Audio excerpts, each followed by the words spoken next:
increasing estrogen levels are causing you to have more visceral fat. Or decreasing estrogen levels causes a body recomposition kind of change. One of the pieces is the way your fat is stored on your body is changing. And that means it's going less from your thighs and maybe more to your belly. And that visceral fat is problematic because that visceral fat creates inflammatory, pro-inflammatory situation. And the cytokines, well, cytokines are inflammatory. Like they're a whole problem. So when you reduce visceral fat storage, women have less inflammation and women are happier because they don't want visceral fat. And this is why estrogen therapy during the menopause transition can help you with inflammation. That is one way. There are many ways, but reducing visceral fat reduces inflammation. Also the age-related muscle loss that happens. Now, some people will say the decline in estrogen has nothing to do with your muscle loss. However, okay, let's say your muscle loss happens with age naturally. The decline in your hormones do mess with your tendons, your motivation, your neurotransmitters, and it is a problem.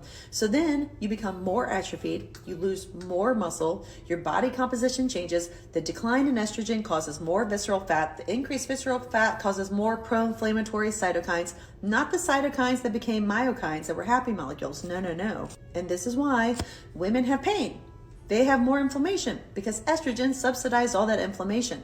And so now we have to make choices with nutrition and exercise.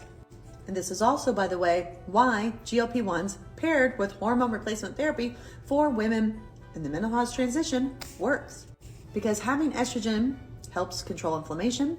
The GLP-1 helps reduce visceral fat, but also reduces inflammation through other pathways by healing the gut, by healing the intestinal permeability. So it helps your intestines heal. Helping your intestines heal helps your inflammation. And then it also helps your bone. So if you were to pair hormone replacement therapy with GLP-1 with resistance training, which the resistance training is the way you will make your muscles grow, which your muscles are an endocrine organ. Your muscles are going to gobble up all that extra glucose. I think, ladies, this might be the recipe that you have needed to feel like you again. And I know people are going to get mad at me. I know they're going to get mad at me. They're going to get mad because I'm talking about hormones. They're going to get mad if I don't talk about hormones. They're going to be mad that I'm talking about GLP-1s, and they're going to be mad that I'm telling people anything. It's the optimal recipe to get you back to feeling like you in terms of chemistry.